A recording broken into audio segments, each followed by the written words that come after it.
Hey there, I wondered if you wanted to see some pastel updates.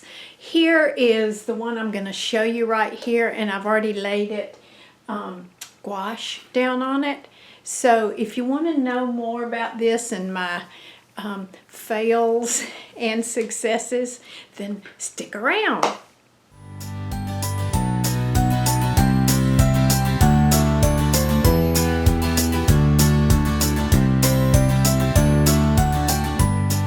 So first of all, I wanted to show you a couple of things. I want to talk about this one right here that I did yesterday that I'm not it's okay. I'm not sure if it maybe was a fail. I'm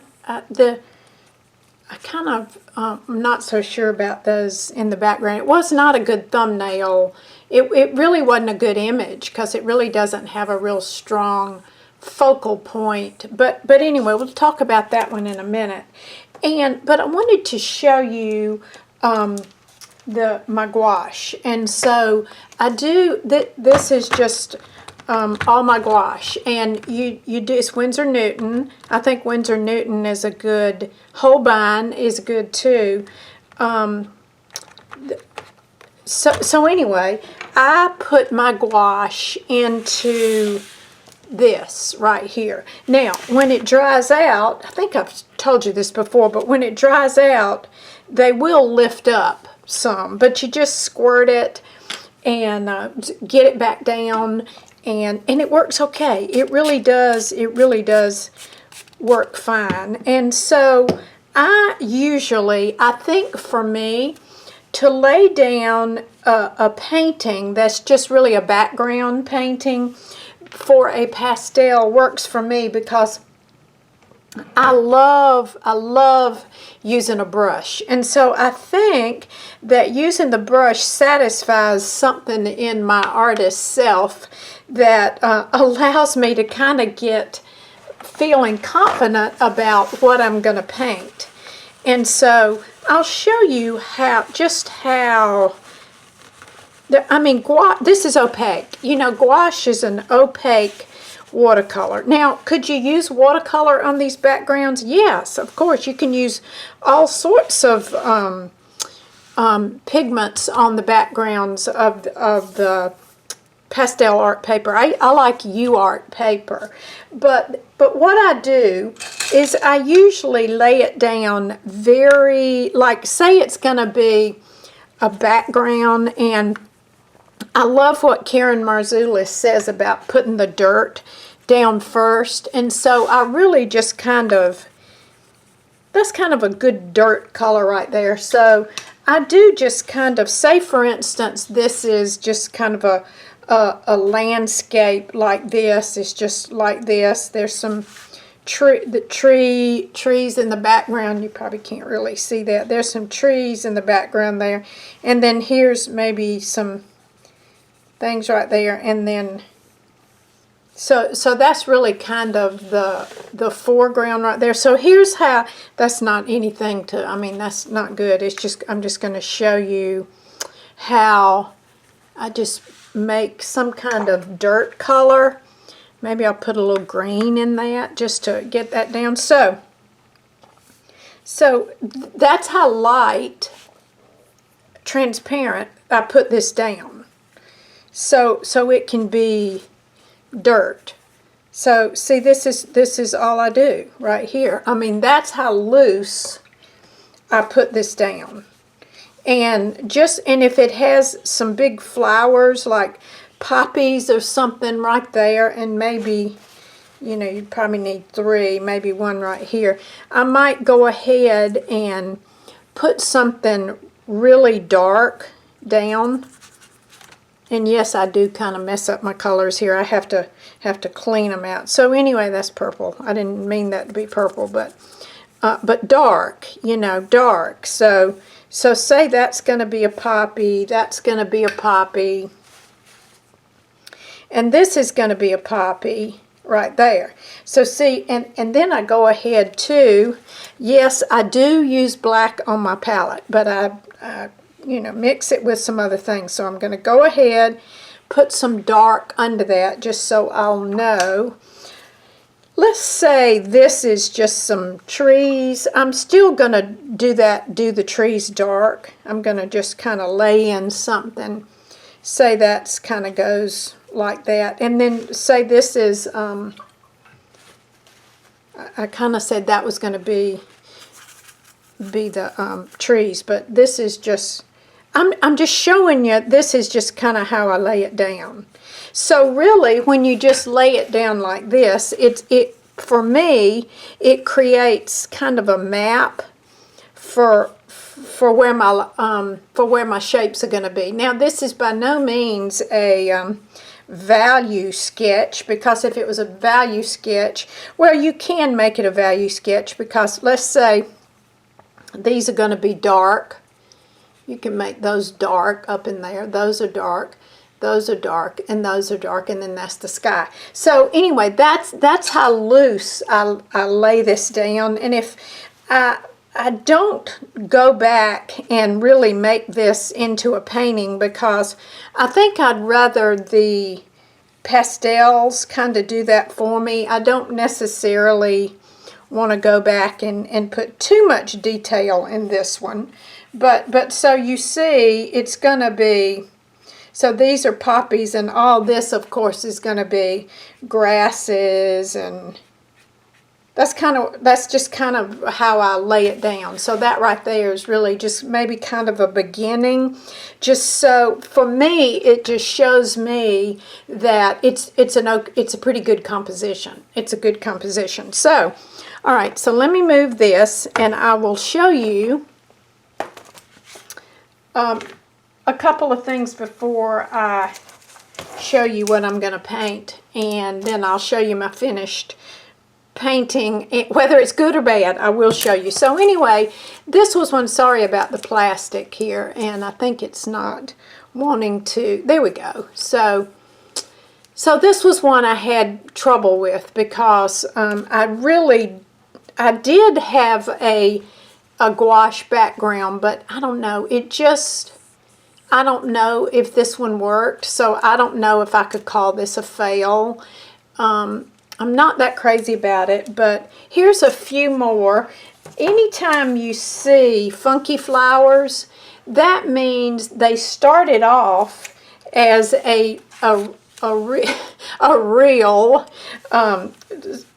still life, and it didn't work, and so I just put charcoal lines around it. And really, it's a pretty good save, because that turns into something pretty cool. But you know, I never really set out to paint funky flowers. It's just a save. So these are just some other hydrangeas that was in my daughter's yard. And so I have been doing a lot of paintings. So let me show you this one that I'm going to paint today, and that I've already laid down the gouache. Okay, so now this is an image that I found on the internet, and what I do about internet images, really for the most part, I really change them all around, so they're really not anything similar, because this one was actually a landscape thing, and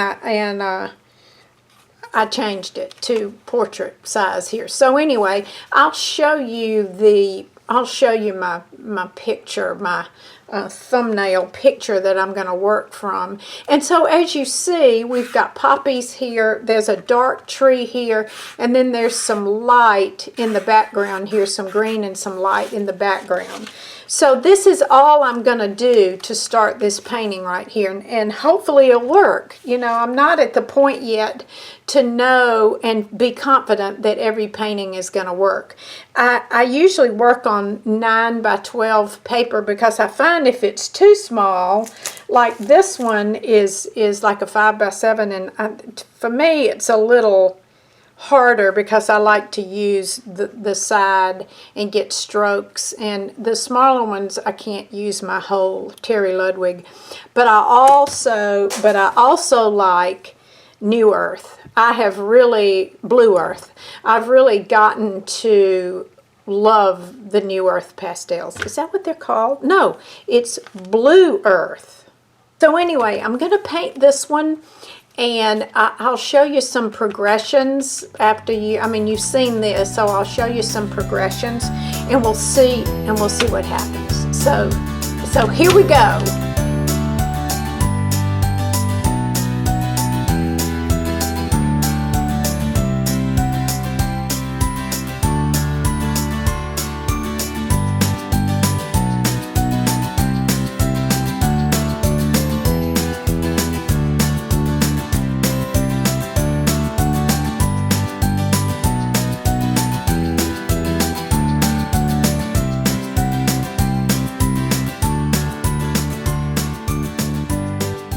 Okay, so here's the painting right here, and as you see in the progression, I don't know if you saw it, but between the last two images, I did move this one down just a little bit.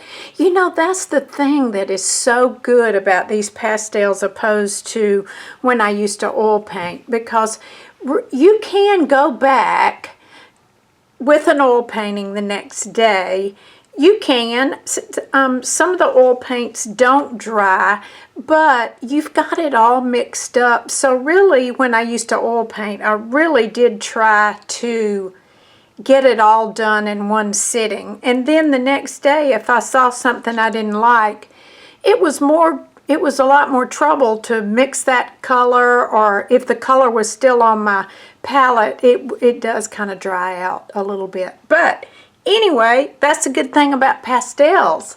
You can go back and change it at any point in time, and that's what's so great about pastels. Now, so here's the finished one. It just fits within the frame. So it was really fun to paint. I really enjoyed painting this one, and so I love poppies. I absolutely love poppies, and I love to try to show my strokes, and so I won't get too fiddly. But I do get fiddly sometimes, and what we call it in oil painting is we're just licking our painting too much. Lick, lick, lick, lick, lick. And you can lick pastels as easily as you can lick oil paintings. So there you go. There's the progression of the poppies in the field. And I wanted to show you one more thing. This painting right here that I painted the other day, it's got the plastic on it. And the plastic I get, this is clear bags, and you can Google clear bags. They have all sorts of sizes. And I think that's what works best for putting my pastels in the clear bags. So I wanted to show you too that this painting right here got Daily Paintworks Facebook pick of the day yesterday, and I was so very excited about that, because as an oil painter from time to time I would get the Daily Paintworks Facebook pick of the day. There's several picks, it's not just mine, but I hadn't gotten it in a while since I had been painting with pastels, and I was concerned that maybe the Daily Paintworks people who, that site is owned by Carol Marine. I don't know if y'all know Carol Marine, but she's I think is one of the best oil painters, daily painters out there. She's a teacher. Unfortunately, I never got a chance to take a class with her, but I just wondered if they were prejudiced against pastels and for oil paintings. But that's why I was so happy that this pastel right here got Daily Paintworks pick of the day, because maybe they are okay with pastels. Sometimes I think pastels might get a bad rap, but they shouldn't, because they're just as hard to paint. It's exactly the same pigments, and it's just dry as opposed to wet. So, but anyway, I was real excited about that, and encourage you all to be a daily painter. And that's really what makes you better, is a daily painting, and to post it. And I love posting it on Daily Paintworks. You can sell them there too. So, and they don't take any commission for that. But you do pay Daily Paintworks monthly. It's not much, but it's monthly. Gives you good exposure. So anyway, So there we go. I hope you enjoyed the progression of the poppy painting, and I'll see you next time. Bye-bye.